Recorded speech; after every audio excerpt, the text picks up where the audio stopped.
Assalamualaikum warahmatullahi wabarakatuh. Semangat pagi. Gimana kabarnya hari ini?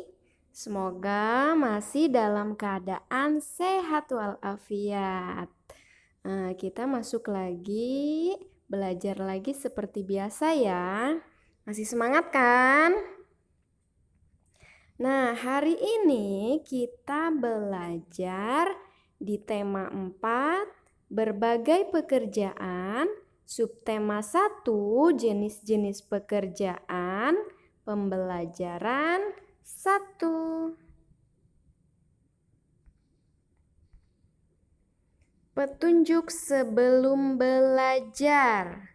Nah, yang pertama, berdoa terlebih dahulu. Petunjuk yang diberikan. Silahkan bertanya kepada orang-orang di sekelilingmu bila ada yang kurang difahami. Lalu segera hubungi gurumu bila mengalami kesulitan dalam memahami bahan belajar mandiri ini. Setiap hari kamu makan nasi. Nasi adalah salah satu makanan pokok di negara kita. Dari manakah nasi berasal? Di manakah padi ditanam? Pekerjaan apa saja yang ada di sawah? Ada yang tahu jawabannya? Oke, padi ditanam di sawah. Daerah yang biasa ditanami padi adalah dataran rendah. Meskipun tidak menutup kemungkinan padi ditanam di pegunungan. Beras yang berasal dari tanaman padi dapat dibuat berbagai macam produk, seperti tepung. Produk yang berasal dari beras dinamakan produk turunan. Pengolahan produk dari padi menjadi nasi dan produk turunannya membutuhkan banyak pekerja. Setiap pekerjaan yang dimiliki oleh masyarakat dipengaruhi oleh tempat tinggal. Tempat tinggal biasanya dibedakan menjadi 3, yaitu dataran rendah, dataran tinggi, dan pesisir pantai. Amati gambar di bawah ini. Coba kalian amati ya. Yang pertama, nah ada gambar apa itu? Ya, pegunungan. Yang kedua, dilihat.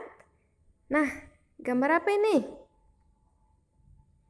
Ya, sawah ya, dataran rendah. Yang ketiga, pesisir pantai. Nah, ada pegunungan, ada dataran rendah, ada pesisir pantai. Ada yang sudah tahu biasanya di pegunungan ditanami apa? Terus dataran rendah ditanami apa? Sedangkan pesisir pantai biasanya masyarakatnya ngapain? Pekerjaannya apa? Ada yang tahu? Ya, latihan yang pertama. Tulislah pekerjaan yang dapat dilakukan di tiap-tiap wilayah pada tabel berikut. Nah, yang pertama wilayah pegunungan. Jenis pekerjaannya apa saja di pegunungan? Lalu dataran rendah. Kalian sebutkan jenis pekerjaannya apa saja di dataran rendah. Lalu yang ketiga ada pesisir pantai. Biasanya masyarakatnya pekerjaannya apa? Melakukan atau pekerjaan sehari-hari biasanya apa ya di pesisir pantai. Ini untuk latihan 1, kalian tulis jenis pekerjaan sesuai wilayahnya ya. Lalu tulis kesimpulan dari tabel yang telah kamu buat. Ya.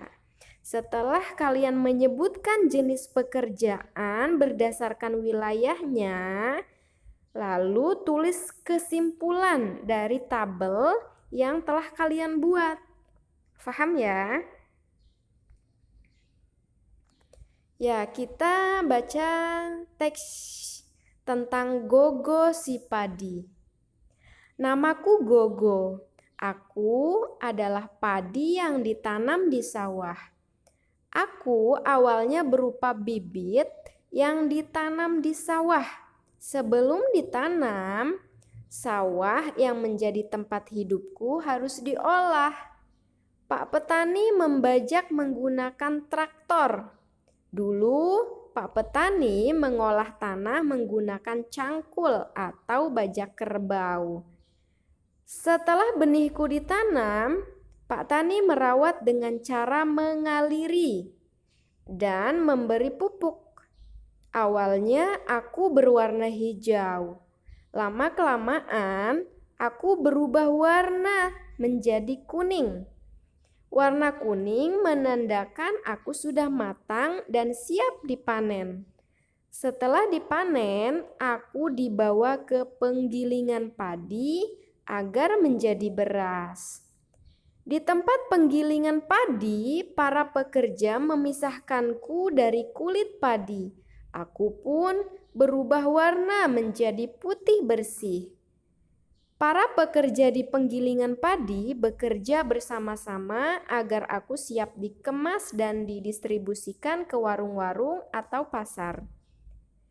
Para ibu kemudian membeliku di pasar atau warung.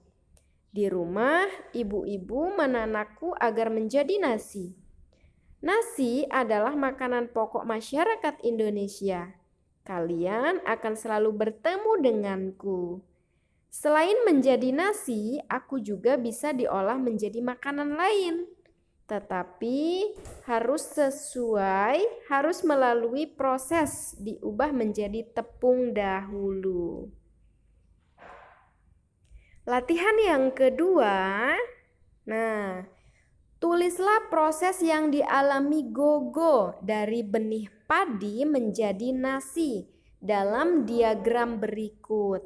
Nah, kalian tuliskan proses yang dialami Gogo tersebut ya, dari benih. Nah, dari benih padi kemudian menjadi apa? Seterusnya sampai menjadi nasi. Bagaimana prosesnya? Kalian tulis ya, proses yang dialami Gogo tadi dari benih padi sampai menjadi nasi. Kalian tulis dalam diagram seperti ini ya. Ini untuk latihan yang kedua. Ya, tulis jawabanmu di buku tulis. Jika sudah selesai, segera kirim ke gurumu. Ya, terima kasih anak hebat, anak-anak yang masih semangat, anak soleh-solehah. Semoga masih tetap semangat untuk belajar selanjutnya. Semangat ya, terima kasih. Wassalamualaikum warahmatullahi wabarakatuh.